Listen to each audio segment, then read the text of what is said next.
Before we get started drawing different types of animals and learning specifically what you need to draw a horse or a dog or a cat or whatnot, we're actually going to look at the similarities between all different animals. And what I'm going to teach you here, you're going to be able to apply to most, if not all, of the animals that you draw. So it's really important that you pay attention to this, because it'll teach you a lot about drawing animals which you can apply to just about any animal you can draw. So the first aspect that is common to not all animals, but all the animals that we're going to be drawing, is this bilateral symmetry, which means that if you draw a line down the middle of the animal, it looks the same on both sides. This doesn't apply to certain primitive animals like starfish and sea urchins. They have different types of symmetry. But the types of animals that most people think of when you hear the word animal, they all have this kind of bilateral symmetry where that line really splits the animal in half, and it's useful for drawing an animal in 3D perspective like this. Is you can kind of figure out, well, if I've drawn the ear here on one side of the head, then the ear should be there on the other side of the head, and the same with the nostrils and the eyes and whatnot, and the legs and all that. So that's quite useful to put in when you're drawing, is actually draw that line down the middle of the animal. You don't have to do it as dark as this, that's more to illustrate the point, but you can put it in as a construction line. It really helps you draw the animal. Another aspect which a lot of animals have in common with each other, well, certainly most of the ones we're going to be drawing, land animals, you can quite easily section off the body into 3 sections, which is the fore section here, the 4 quarters. Then you have the midsection, which is the belly and most of the back there. And then you have the hind quarters here, which you have the back legs and whatnot. And it can be a really useful way to think of an animal when you're actually going to draw its body. So I'll give you another example. Here's this elephant. I've shaded it in. You could think of it as being 4 sections to the body if you include the head. But just looking at the body, we've got here, we've got the 4 quarters, where you've got this area over there, the upper chest and the arms and the shoulders and whatnot. Then you've got the midsection, where you've got most of the back, and you've got the belly, and then you've got the hind section here, which has the rump and the hind legs and the tail, if the animal has a tail. I'll give you one more example here with the lioness. You can see how I've actually drawn the 4 quarters here, and the midsection, and the hind section there with the tail and the legs and whatnot. And you can actually see I've used the construction line here down the middle of the face to try and get it even on both sides, get that bilateral symmetry in there. And even here on the back you can see that center line coming down here, which is almost parallel with the upper edge here of the back. Now you can also see here I've actually sketched in a bit of a round circular shape here, which kind of tells me where the rib cage is. And just like animals, we expect to see certain similarities between most of them, like 2 eyes, 1 nose, 1 mouth, 2 ears, just like that. There are a lot of other similarities to the physiology which you'll see in their skeletons. And that stuff's really useful to know when you're drawing the animal. You want to know what's going on beneath the skin. You don't need to know the name of every single bone. It's more just important to know that the way in which those bones move are going to affect the appearance of the animal on the outside. So, like I said, you'd expect to see most animals having 2 eyes and 2 ears and a nose and whatnot. Some of the other things you'll see between all of these animals we're going to be drawing are the spine, and that's actually made up of multiple bones, and the rib cage, which is this over here, which is also made up of multiple bones.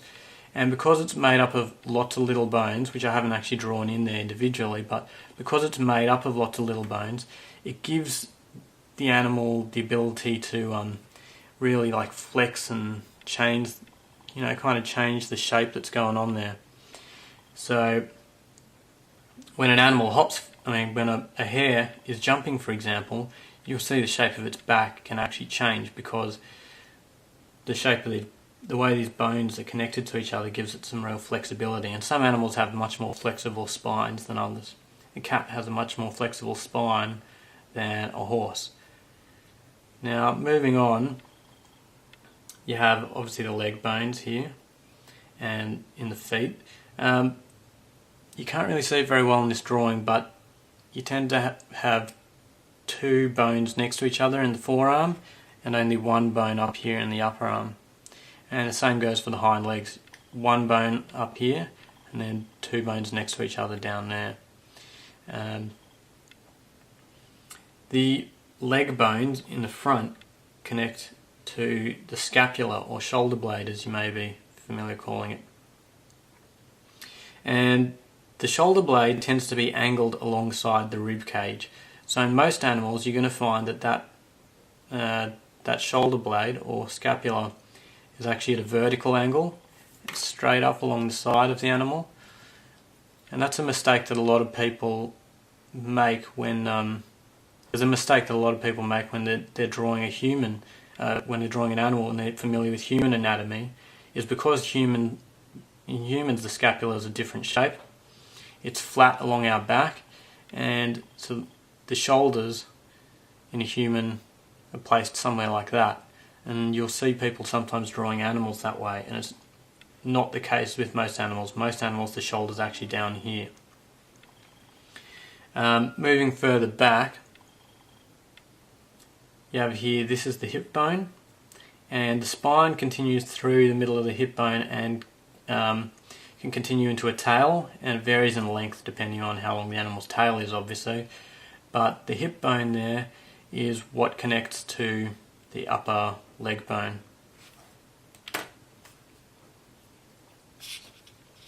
And around the bones you also have muscles, and like those flexible areas with lots of bones like the spine and the rib cage, muscles can change shape as the animal moves. So when the muscles are contracted, they tend to be shorter and wide, and when they're stretched they'll be longer and thinner. And this is actually just an animal kind of getting ready to jump and then actually jumping. You can see how the muscles change shape in that situation. Another principle which is really useful to be aware of when you're going to draw animals is that the relative size of the head is not consistent across different size animals.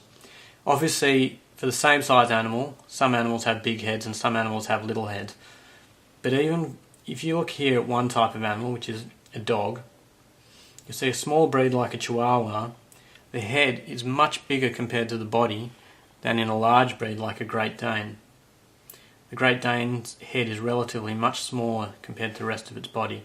And this is a principle that holds true not just with different variations on the same type of animal, but also with cubs and babies.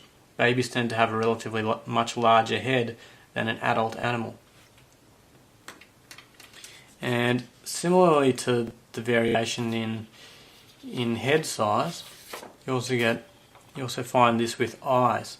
So on the left hand side here I've drawn a picture of a pygmy mouse, and on the right hand side here we have a species of giant rat from Papua New Guinea, and you'll see that compared to the size of the head, the small mouse has a much bigger eye compared to the rest of the head, whereas this giant rat, that eye is only a half or a third or even a quarter of the size compared to the rest of its head.